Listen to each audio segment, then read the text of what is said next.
Hema committee റിപ്പോർട്ടിൽ നിർണായക ഉത്തരവുമായി ഹൈക്കോടതി റിപ്പോർട്ടിന്റെ പൂർണ്ണരൂപം പ്രത്യേക അന്വേഷണ സംഘത്തിന് കൈമാറണം എന്നതാണ് കോടതിയുടെ ഉത്തരവ്.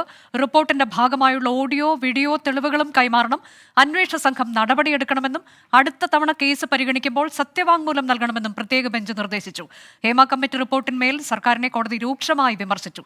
4.5 വർഷം എന്ത് ചെയ്തെന്നും എന്തുകൊണ്ട് അടിയന്തര നടപടി എടുത്തില്ലെന്നും കോടതി ചോദിച്ചു. സർക്കാരിന്റേത് അതിശയിപ്പിക്കുന്ന നിഷ്ക്രിയത്വമെന്നും കോടതി വിമർശിച്ചു.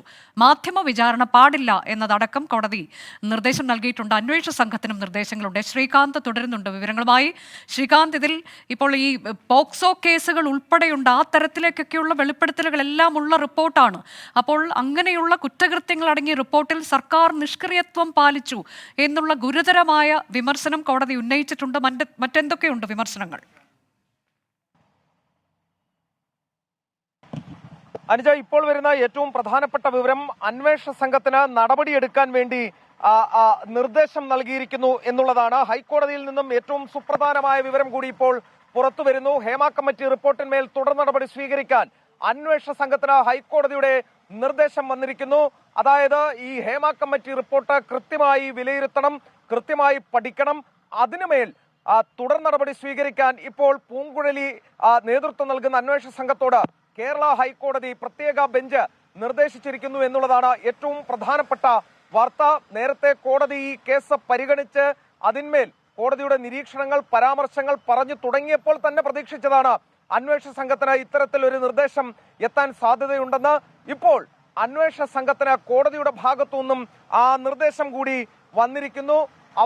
കോടതി ഇപ്പോൾ പറയുന്നത് ഇങ്ങനെയാണ്: ഈ അന്വേഷണ റിപ്പോർട്ട് പൂർണ്ണമായും അന്വേഷണ സംഘത്തിന് കൈമാറണം. അതിന്മേൽ അന്വേഷണ സംഘം പഠനം നടത്തണം. ശേഷം അതിൽ തുടർ നടപടി സ്വീകരിക്കണം എന്നുള്ളതാണ് കോടതി പറയുന്നത്. സർക്കാരിനോടും ചില നിർദ്ദേശങ്ങൾ മുന്നോട്ട് വെച്ചിട്ടുണ്ട്. അടുത്ത തവണ ഈ കേസ് പരിഗണിക്കുമ്പോൾ വിശദമായ സത്യവാങ്മൂലം നൽകണം എന്നാണ് കോടതി പറഞ്ഞിട്ടുള്ളത്. കാരണം ഇതുവരെ സ്വീകരിച്ച നടപടികൾ എന്തൊക്കെ എന്ന് കോടതിയെ ബോധ്യപ്പെടുത്തേണ്ടതുണ്ട്. അതിനുവേണ്ടിയാണ് ഈ സത്യവാങ്മൂലം നൽകാൻ ആവശ്യപ്പെട്ടിട്ടുള്ളത്. സർക്കാർ രാജ്യത്തെ നിയമം അനുസരിക്കണം എന്ന് കോടതി സംസ്ഥാന സർക്കാരിനോട് ഇപ്പോൾ പറഞ്ഞിരിക്കുന്നു. ഒപ്പം തന്നെ സ്ത്രീകൾ ന്യൂനപക്ഷമല്ല, ഭൂരിപക്ഷമാണെന്ന് ഓർമ്മ വേണം എന്ന ഓർമ്മപ്പെടുത്തൽ ജസ്റ്റിസ് AK ജയശങ്കരൻ നമ്പ്യാരുടെയും ജസ്റ്റിസ് CS സുധയുടെയും ബെഞ്ചിൽ നിന്നും വരുന്നു. പോക്സോ ഉൾപ്പെടെയുള്ള കുറ്റകൃത്യങ്ങൾ ഹേമ കമ്മിറ്റി റിപ്പോർട്ടിൽ വെളിപ്പെട്ടിട്ടുണ്ട് എന്ന് ഗുരുതരമായ പരാമർശം കൂടി ഹൈക്കോടതിയുടെ ഭാഗത്തു നിന്നും വരുന്നു.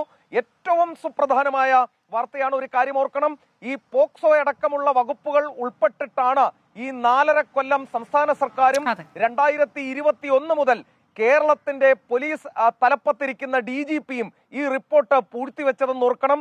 സ്വമേധയാ കേസെടുക്കേണ്ട വകുപ്പുകൾ ഉണ്ടായിരുന്നിട്ട് കൂടിയാണ് അവരിത് ചെയ്തത് എന്നത് ഓർക്കണം. കോടതി അത് ചൊടിപ്പിച്ചിട്ടുണ്ട്. എന്തായാലും സർക്കാരിന് കൃത്യമായ നിർദ്ദേശം നൽകുന്നു. ഈ കേസുമായി ബന്ധപ്പെട്ട് മൊഴി നൽകിയവരുടെ ഓഡിയോ ക്ലിപ്പ് കൂടി ഹാജരാക്കാൻ കോടതി പറഞ്ഞിട്ടുണ്ട്.